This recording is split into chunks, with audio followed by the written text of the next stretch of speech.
Kita sangat senang hari ini Ombudsman memberikan support untuk sang siswa sekolah lagi.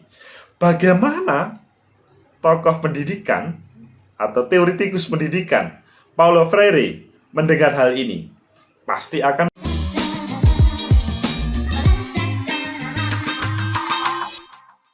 Assalamualaikum, selamat pagi, salam sejahtera untuk kita semuanya. Saudara, pecinta masa depan negeri. Hari-hari ini kita mendapatkan informasi yang kurang sedap terkait dunia pendidikan kita. Yaitu, ada 5 anak yang mereka dikeluarkan dari sekolahnya. Meskipun dengan kata lain, sang sekolah mengatakan, bukan dikeluarkan kok, suruh cari sekolah di tempat dari SMP kita, itu katanya. Tetapi hari ini agak clear. Coba kita baca. Ombudsman dan Dikbud pastikan 5 siswa TikTokan injak rapor aman kembali bersekolah. Sebuah berita yang menarik, tapi sebetulnya bagaimana? Apakah betul para siswa itu diberi kesempatan untuk sekolah lagi atau tidak? Kompas.com, perwakilan Ombudsman RI wilayah NTB mendatangi kantor Dinas Pendidikan dan Kebudayaan Kabupaten Lombok Timur, Rabu 23 Desember 2020 untuk memastikan bahwa 5 siswa SMPN 1 Suela, Lombok Timur tetap bisa bersekolah seperti biasa setelah liburan semester berakhir. Plong, karena pada beberapa hari kemarin, mereka terancam untuk tidak bisa sekolah di SMP tersebut sesudah eksiden menginjak rapot. Sahabuddin, asisten Ombudsman perwakilan NTB bidang penyelesaian laporan, menggelar pertemuan tertutup dengan Kepala Sekolah SMPN 1 Suela Kasri dan Sekretaris Dikbud Lombok Timur As'ad di kantor Diknas Lombok Timur. Pertemuan ini menghasilkan sebuah keputusan yang bagus. Semoga saja. Kami datang kemari bicara dan duduk bersama dengan pihak Dinas Pendidikan Lombok Timur, Kepala Sekolah SMPN 1 Suela, memastikan nasib 5 anak-anak kita yang sempat bermasalah karena TikTok yang mereka buat menyinggung pihak sekolah. Kita pastikan mereka tetap menjadi siswa di SMPN 1 Suela, kata Sahabuddin usai pertemuan tertutup. Plong. Sahabuddin mengatakan bahwa kelima siswi tersebut BB, SI, FN, MR, dan RN adalah korban media sosial karena itu dibutuhkan peran orang tua dan guru dan semua pihak untuk selalu mengawasi mereka saat menggunakan handphone, apalagi dalam sistem belajar daring di masa pandemi ini. Ombudsman juga berharap penyelenggara pendidikan untuk merujuk kembali peraturan pemerintah nomor 17 tahun 2010 bahwa ada fungsi dan tujuan pendidikan dasar membina karakter anak. Itu yang diperjuangkan Ombudsman dengan mendasarkan regulasi nomor 17 tahun 2010. Sekolah tidak boleh intimidasi 5 siswi tersebut atau 5 siswa. Terlebih lagi, kelima siswi masih kelas 7, masih berproses, dan saat masa pandemi ini, anak tidak pernah bertatap muka dengan guru-guru. Karena itu, semua pihak harus bijaksana menyikapi situasi ini.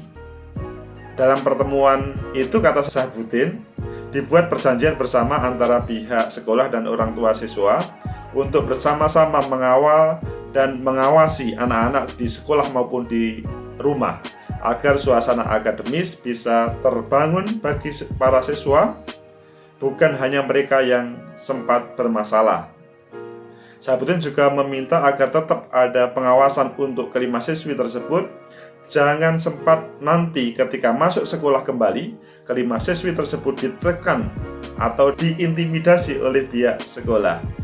Menarik informasi atau berita dari Kompas tersebut yang berjudul Ombudsman dan Dikbud pastikan 5 siswa TikTokan injak rapor aman kembali bersekolah. Menarik karena kelima siswa atau kelima siswi yang sempat menggegerkan dunia pendidikan 2 hari yang lalu sekarang sudah tidak, maksudnya sudah diberi kesempatan untuk bersekolah lagi sesudah liburan panjang nanti. Perlu kita ketahui bahwa hal ini perlu kita dudukkan bagaimana Undang-Undang Dasar 45 untuk mengomentari, atau kok untuk mengomentari, untuk menjelaskan, mengklarifikasi terkait dengan suasana yang heboh ini. Yaitu ada 5 siswa, ada 5 siswi yang menginjak rapornya untuk main TikTok. Yang selanjutnya yang bersangkutan dikeluarkan dari sekolahnya. Meskipun sekali lagi kata guru, kami tidak ingin mengeluarkan, bukan kata mengeluarkan, tetapi silahkan mencari sekolah di luar SMP kami. Itu kan sebetulnya ya sama saja. Dalam bahasa lain aja, intinya tidak boleh sekolah di tempat situ kan. Bagaimana Undang-Undang Dasar 45? Sebelum kita ngomong bagaimana respon Paulo Freire. Kenalkan Freire yang sangat mendambakan pendidikan yang sangat bebas. Kita melihat Undang-Undang Dasar 45 dahulu. Di dalam Undang-Undang Dasar 1945, pasal 31 ayat 3 dikatakan, pemerintah mengusahakan dan menyelenggarakan suatu sistem pendidikan nasional yang meningkatkan keimanan dan ketakwaan serta akhlak mulia dalam rangka mencerdaskan kehidupan bangsa yang diatur dengan undang-undang. Di dalam Undang-Undang Sisdiknas juga relatif penjelasan dari sini juga, dari pasal 31 ayat 3. Intinya bahwa sekolahan atau sistem pendidikan sekolahan, sistem pendidikan nasional itu selanjutnya menghadirkan, meningkatkan keimanan dan ketakwaan serta akhlak mulia. Kalau ada siswa yang main TikTok menginjak rapot, ayo, yang salah siapa? Sang anak kah? Sang sekolah kah? Sang guru kah? Atau orang tua?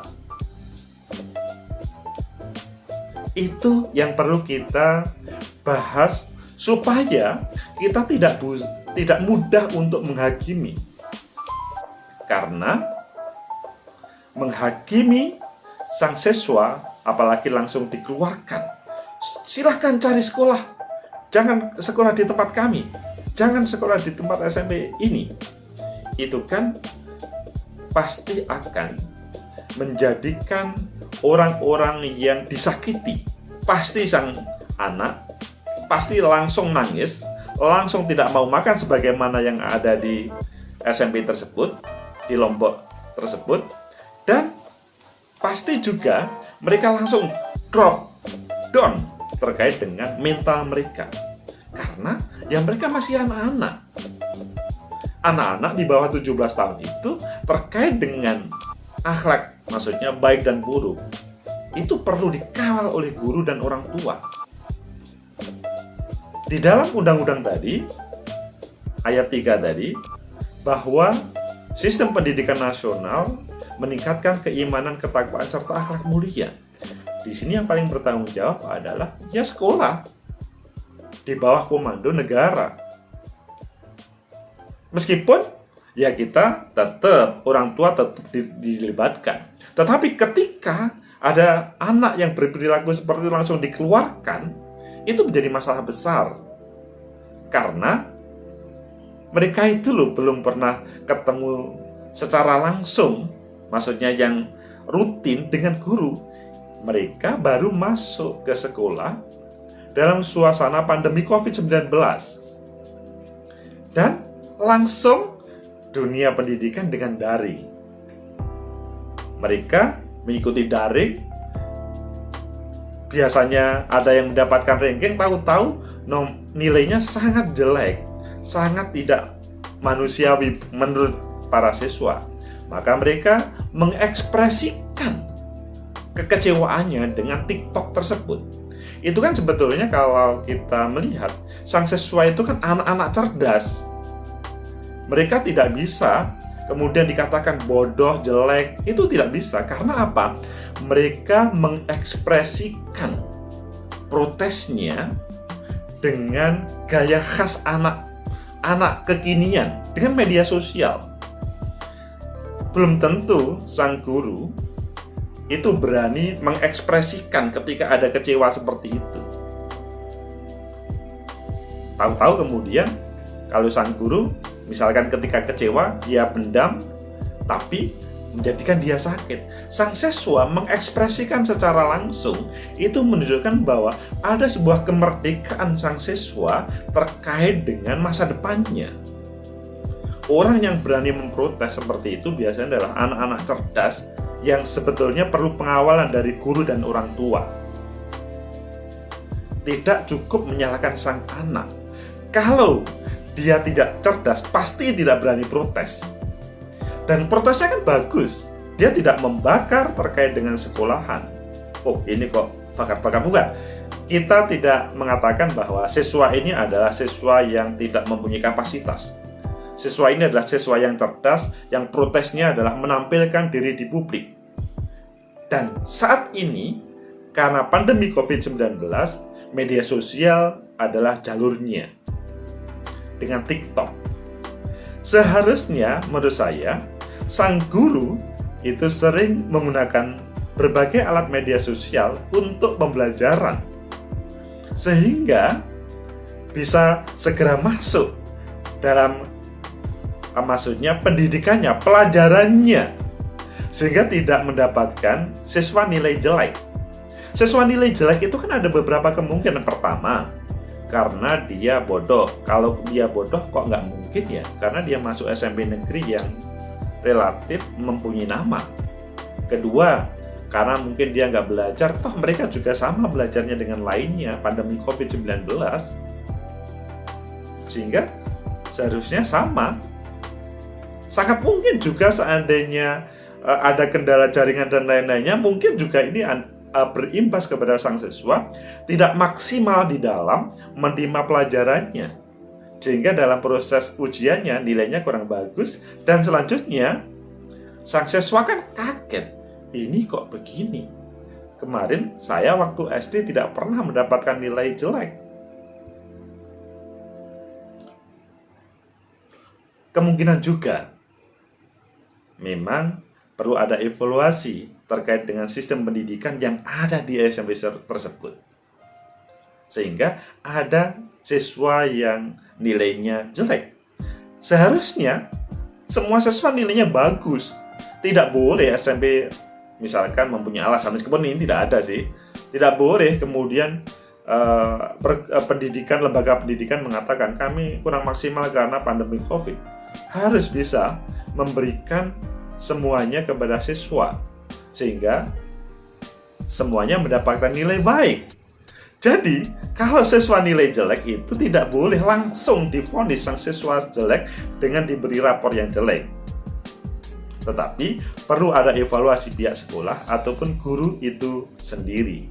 Intinya, kita sangat senang hari ini Ombudsman memberikan support untuk sang siswa sekolah lagi. Bagaimana tokoh pendidikan atau teoritikus pendidikan Paulo Freire mendengar hal ini? Pasti akan marah. Kita pahami kan bahwa penindakan kaum tertindas yang ditampilkan oleh Paulo Freire di Brasil tentunya itu kan mensupport kepada para siswa yang mencari ilmu untuk masa depannya. Karena sebagian guru itu kan menampilkan dirinya sebagai orang yang paling hebat. Siswa itu adalah orang yang tidak punya apa-apa. Murid itu dalam bahasa Paulo Freire seperti celengan. Sistem bank, mereka itu kosong. Yang paham adalah sang guru. Kalau hal ini terjadi pada proses pendidikan kita, ini membahayakan Padahal sekali lagi, siswa mempunyai kecerdasan yang hebat ketika dia bisa menampilkan terkait dengan media sosial TikTok dengan gayanya, meskipun ya kita perlu evaluasi ya terkait dengan gaya yang terlalu berani itu. Tetapi hal itu menampilkan bahwa sang siswa adalah cerdas. Pasti Paulo Freire akan marah melihat sistem pendidikan yang sangat menindas para siswa ini. Semoga hal ini menjadi evaluasi bagi kita bersama. Tidak mudah guru langsung memecat atau sekolah memecat seorang siswa, atau kalau tidak mau memecat dengan bahasa lain, tidak boleh sekolah di sini. Juga sang siswa ketika menampilkan ide kecerdasan perlu kita kawal untuk lebih baik. Dia menampilkan seperti itu karena yang dia tahu seperti itu. Dan itu adalah tanda dia adalah orang hebat karena berani memprotes terkait dengan apa yang sebetulnya tidak terjadi pada dirinya. Karena pada waktu SD ada yang mendapatkan ranking. Dan kita harus hormati keberadaan Undang-Undang Dasar 45, khususnya pasal 31 ayat 3. Itu adalah hal yang bahwa sistem pendidikan nasional itu harus menghadirkan siswa yang bertakwa dan mempunyai keimanan yang bagus dan berakhlak mulia. Dan kita juga harus menghormati Paulo Freire untuk memperjuangkan terkait dengan para siswa kita untuk menjadi orang-orang hebat. Semoga ada manfaat, semoga menjadi evaluasi bagi kita bersama. Kita tidak menyalahkan siapapun kecuali menghadirkan pendidikan terbaik untuk anak negeri. Like, subscribe, comment, and share. Sampai jumpa.